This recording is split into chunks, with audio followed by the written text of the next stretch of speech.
Good afternoon, everyone. My name is Jerome Bailey, and I'm with the ESRD National Coordinating Center. Thank you for joining us today for the ESRD NCC Patient Education Quickinar. The ESRD NCC Quickinar events are held in partnership with the Centers for Medicare and Medicaid Services. We are hosting these 30-minute events weekly. They feature patients and professional subject matter experts from around the country sharing how they or their organization are coping with situations related to COVID-19. Before we get started, I wanted to let you know this call is being recorded and will be posted to the NCC COVID Quickinar webpage, usually within 48 hours. Okay, let's take a look at the agenda for today's call. Today we have two speakers. Keely Lenoir is manager of the Kidney Community Emergency Response Program, also known as KCER, and Beverly Whitted, Special Projects Director for ESRD Network 7 and 17, and also the KCER Coordinator. The 2020 Atlantic hurricane season started yesterday, so today's call will focus on preparing for the hurricane season during the COVID-19 pandemic. We will have time towards the end of the call to answer your questions. You can submit questions at any point in the call by using the chat feature through WebEx or the Q&A on the lower right of your screen. When we get to the question and answer section of this presentation, we will share the questions with our, that we have received with our speakers. So, what's this call about? You'll hear tips on preparing for the 2020 hurricane season. You'll hear how COVID-19 may impact your planning this year. We'll offer KCER resources for additional support. These calls are an opportunity for the NCC to engage weekly on varying topics. Now more about the speakers. Keely Lenoir has over 12 years of experience in the field of healthcare emergency management.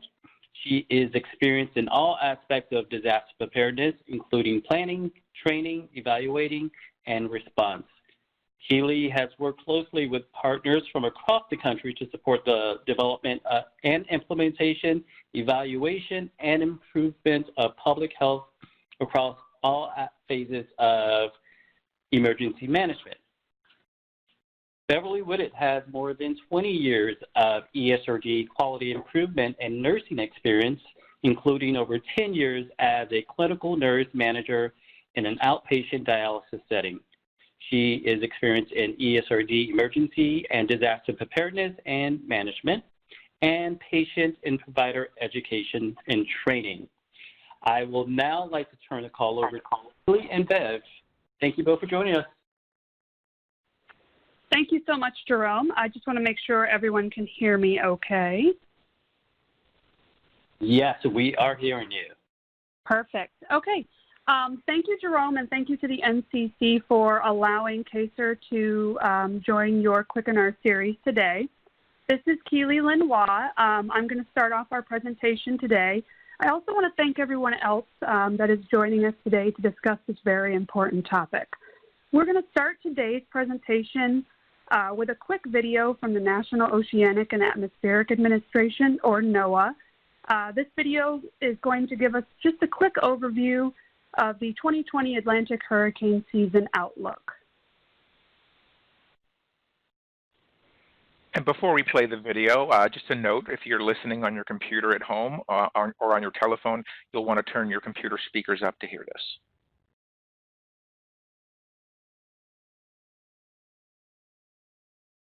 On May 21st, NOAA issued its 2020 seasonal hurricane outlook for the Atlantic and Eastern Pacific basins. For the Atlantic, a busy hurricane season is predicted. Here at NOAA, we're predicting a 60% chance that the 2020 Atlantic hurricane season will be above normal. There's a 30% chance of the season being near normal, and only a 10% chance of it being below normal. Overall, this year's outlook reflects several climate factors that are conducive to increased hurricane activity, including the ongoing high-activity era that has been in place since 1995. We are predicting ENSO-neutral or La Niña conditions, along with warmer-than-average sea surface temperatures in the tropical Atlantic Ocean and Caribbean Sea, coupled with reduced vertical wind shear, weaker tropical Atlantic trade winds, and an enhanced West African monsoon. Hurricane preparedness is critically important for the 2020 hurricane season, just as it is every year. Keep in mind, you may need to adjust any preparedness actions based on the latest health and safety guidelines from the Centers for Disease Control and your local officials. Okay, so as Jerome mentioned earlier, the official start to the Atlantic hurricane season was June the 1st, which was yesterday. And as you heard, NOAA is predicting quite an active hurricane season for this year. We have actually had 2 named storms that occurred prior to the official start of hurricane season. And as of this morning, we have our 3rd named storm, which is Tropical Storm Cristobal, and it is currently in the Gulf of Mexico. It is too early to really tell what area that storm is going to impact, but it's important to note that anyone that is along any of those Gulf Coast regions, you should keep an eye on that storm over the next several days to make sure that your area is in or not in the potential impact zone for Tropical Storm Cristobal.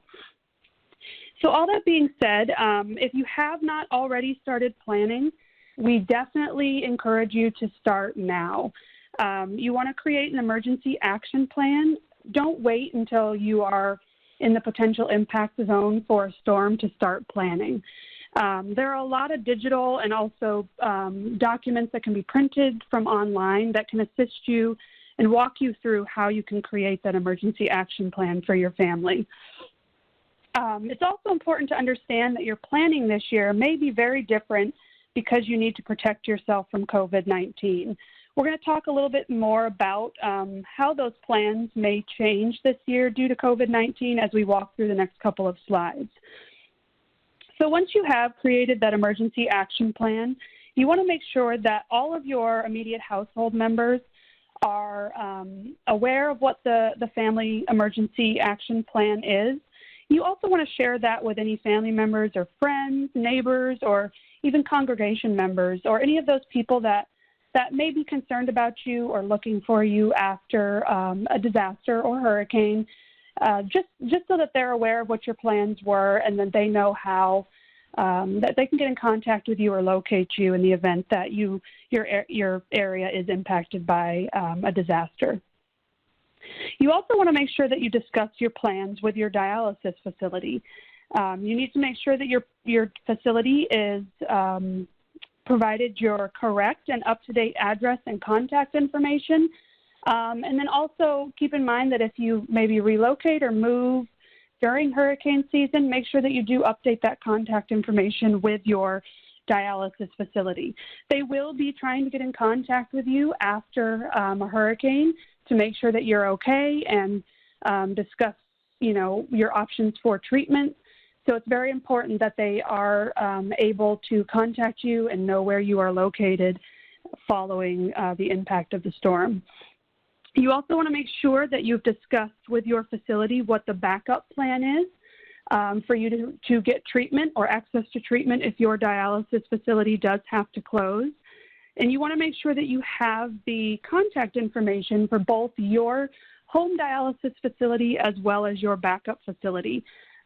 Make sure you know the name of your facility, the address, and the phone number. That way, just an example, maybe you're in a shelter and you need to get access to your treatment. It's important for those shelter staff to know exactly where you have been receiving your dialysis treatment so they're able to help you get to your facility. I also want to note that the larger providers have 1-800 numbers that patients can contact in the event that you are not able to get in contact with your facility directly. You can also reach out to KCER or your ESRD network as well if you're having difficulty getting in contact with your facility during an emergency. Next slide. You also want to start gathering your disaster supplies. It's important to take stock of what you already have on hand because you may have a lot of what you already need in your home. But also make sure that you continually check and make sure that your items are not close to their expiration date or have not already expired, and rotate those items out. So if you have anything that is getting close to its expiration date, rotate that out, use it, and then replace it with a new item before it does expire. So you see here, we've kind of provided a list of some of the items that are recommended that you have in your disaster supply kit. In an interest of time, I'm not going to read through it all, but there's a lot of great resources available that can walk you through exactly what you should have in your disaster supply kit. Over to the right, there's also some additional items that are suggested for a go kit in the event that you have to evacuate and take items with you from your home. I do want to also note that some states do offer a tax-free period on the purchase of disaster supplies. I know that here in Florida, where I am located, that is currently happening as we speak, and I'm fairly certain it ends on June the 6th. So that's something that you should look into now and see if your community or your state offers a tax-free period for the purchase of disaster supplies. Next slide. So you also want to make sure that you determine if you live in an evacuation zone. You can find out if you're in an evacuation zone. There's a lot of different online resources. If you aren't really able to find that information easily online, or you don't have access to the internet or a computer, you can also reach out to your state or local emergency management officials, and they can help you to determine if you do live in one of those evacuation zones. You also want to make sure you know your home, because you may live in a home, such as a manufactured home, that even if you're outside of an evacuation zone, you may be advised to evacuate, depending on the storm. So just make sure that you know all of that ahead of time, and be sure to include that as part of your emergency action plan.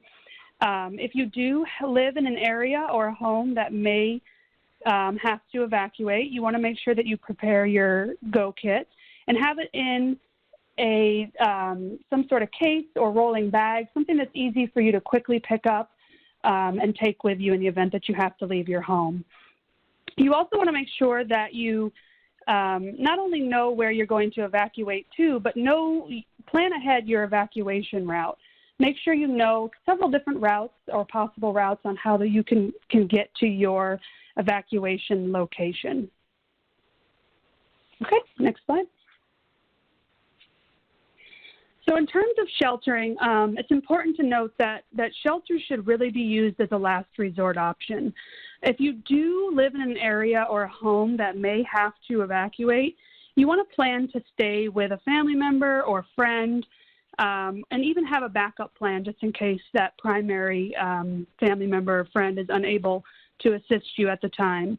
Shelter should really only be used as a last resort option. Of course, if you do have to go to a shelter, you definitely should, and don't stay in a home that you don't feel safe in. So your community may change their plans this year due to COVID-19.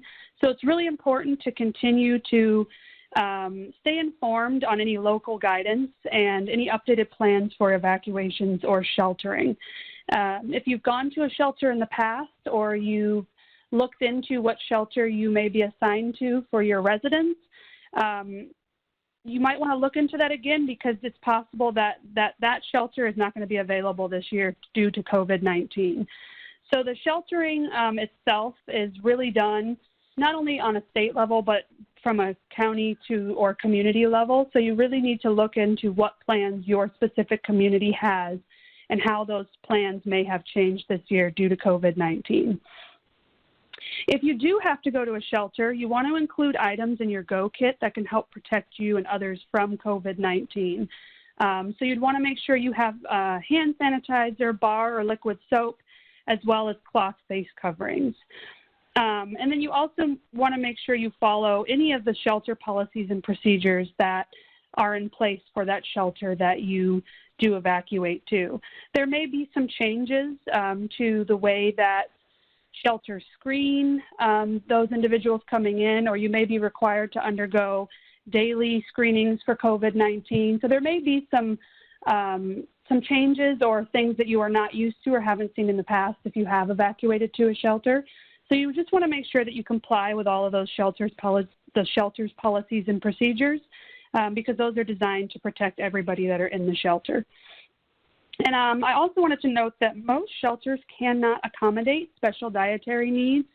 So if you are going to evacuate to a shelter, you want to make sure that you bring all of your 3-day emergency diet foods with you to the shelter.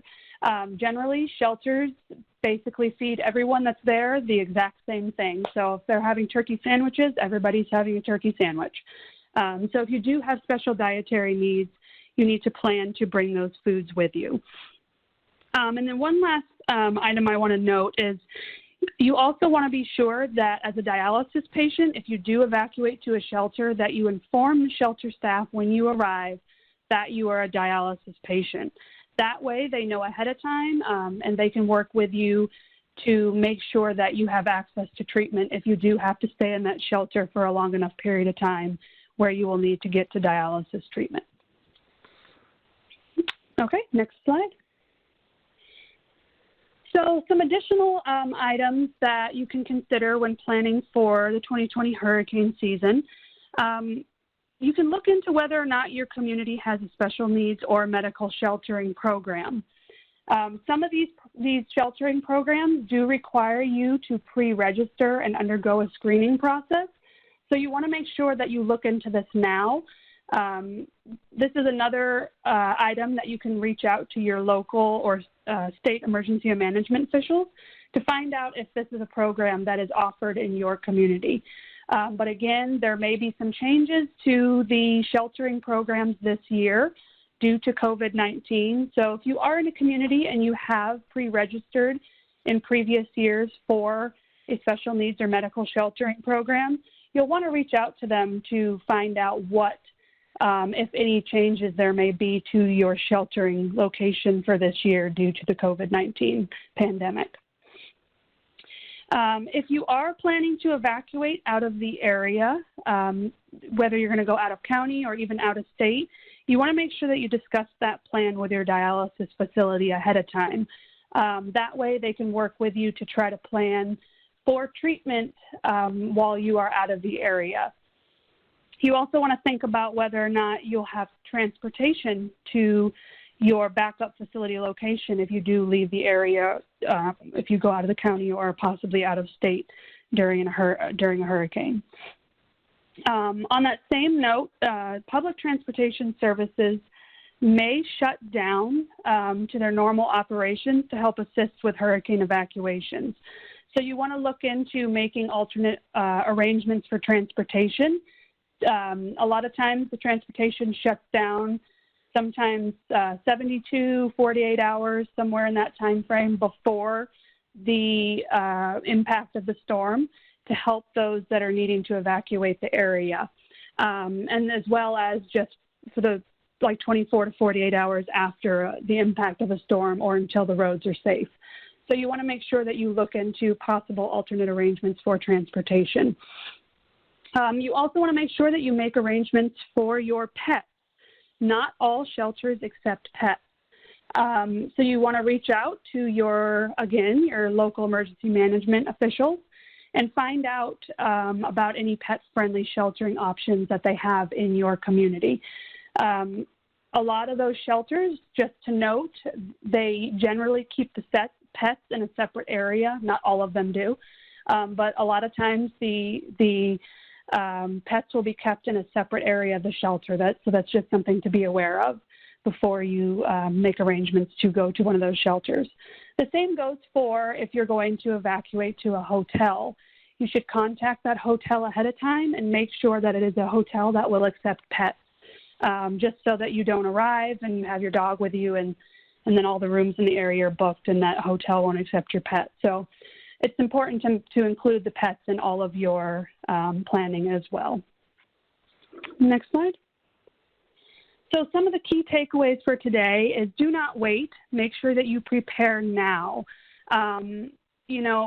We always encourage preparing prior to hurricane season, but it's never too late to prepare. You want to make sure you have a plan and you know exactly what you're going to do, not only for hurricanes, but for any disaster that may impact your area. You also want to make sure that you continue to review the latest CDC guidance on COVID-19 and think about how that may affect your hurricane planning for this year. There may be communities that have previously advised you to evacuate that now encourage you not to evacuate unless it's a specific level storm. So there's a lot of things that may change this year based on the COVID-19 pandemic. So continue to review those the CDC guidance and look at how that may impact your planning. Continue to stay informed and pay attention to all the local guidance and any updated plans for evacuations and sheltering. And then last, but I think one of the most important to note is please follow evacuation orders and evacuate if you're told to do so.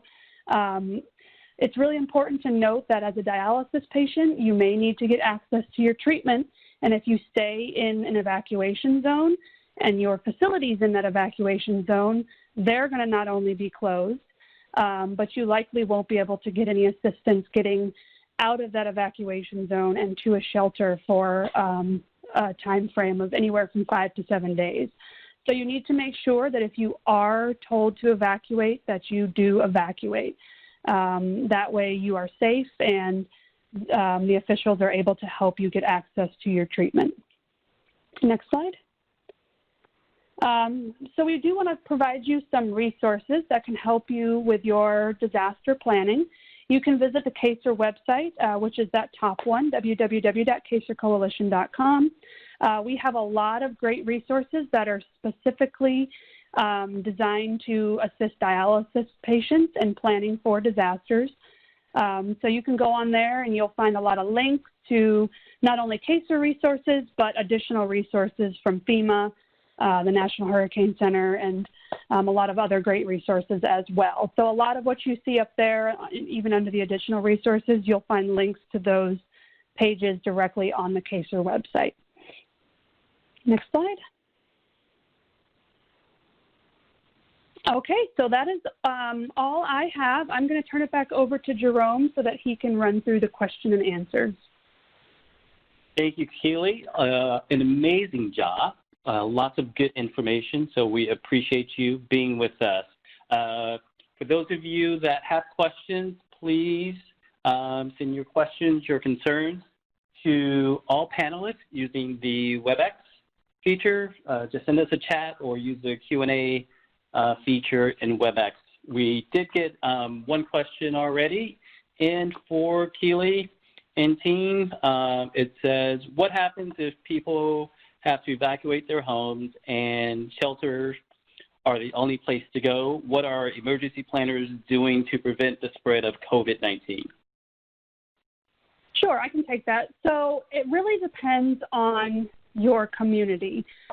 Each community does their own planning for evacuations and sheltering. Some of what I've heard discussed, at least in the Florida area, is the potential for using more shelters so that there's less people in the shelters, possibly utilizing hotel rooms so that they're able to social distance the evacuees. So there's a lot of different discussions that are happening, but it depends on where you live and what your community has planned. So that's why it's really important to reach out to the emergency officials in your specific community to find out what they're planning in terms of shelter and evacuations this year. Okay, thank you. We got another question in. It says, a lot of patients feel overwhelmed with long lists of items to prepare for emergencies. Are there one or two things patients can do right now to prepare for a big storm? So I think the main thing you really need to do is get your plan in place to make sure that you have access to treatment. We always suggest that, I know it's too late this year, but it's something to think about for next year. Start planning way before hurricane season. So even if it's in January, you do a little bit each month. Maybe you buy a couple of items each month. You add a couple of, you check boxes on your emergency plan. So try to space out the planning And that can alleviate some of that stress with trying to get it all done maybe in May or right as hurricane season is starting. So planning, making sure you know your evacuation zone, whether you're in evacuation zone, and making sure that you know how you're going to access treatment, I think are two very important items for dialysis patients. Great, great. So another question is, are there sterilized places and shelters for PD patients to do exchanges? So again, that's really going to depend on the specific shelter location. If you contact the emergency officials in your community, they would know more about the specific shelter layouts and what type of rooms are available in the shelter. Some shelters are in public schools, some shelters are in big arenas, so it really depends on the specific shelter if they're going to have that type of room available for a PD patient. Great. I think we have time for one or two more questions. We just got a question, and it says, many patients are fearful of registering for shelters with the COVID situation when they have been so careful at home. Any suggestions? That's definitely understandable, and I think a lot of the communities are doing a lot of work to make sure that the shelters are as safe as possible this year. But I want to remind you that a shelter should really be used as a last resort option. If you're not in an evacuation zone or you're in a home that is safe, you likely do not need to evacuate to a shelter. You're better staying at home or looking at possibly going to a family member or friend's house. But again, if your only option is to go to a shelter, a lot of the communities are looking at ways to make sure that there is enough space to keep distance between patients, as well as looking at other options for how to keep the individuals that have to evacuate socially distanced from each other. Well, Keely, I believe that is all the questions that we have for you today. I want to thank you very much for taking the time to share your expertise with us this afternoon. Thank you very much. Thank you. All right. So we now like to tell you about the kidneyhub.org. Oh, I'm sorry, our next COVID-19 Quickinar event. That is tomorrow, which is the professional call where Bev and Keely will be back with us to discuss how providers can prepare for hurricane season. And then the next patient Quickinar event is next Tuesday, June 3rd at 5 p.m. Eastern Time. We encourage you to tell all of your fellow patients and colleagues about the COVID-19 Quickinar events. To register for future events, go to kidneycovidinfocenter.com. And now, next slide, please. So now we want to talk to you about the kidneyhub.org. It's a fairly new resource created by the ESRD NCC with input from our patient subject matter experts.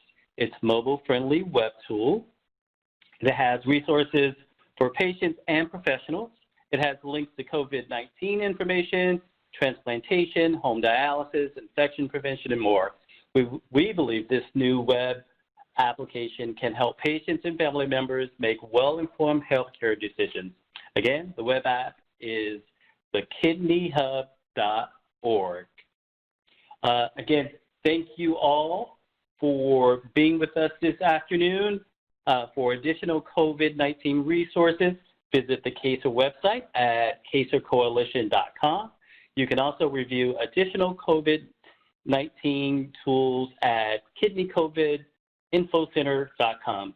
Thank you, everyone. Have a good evening.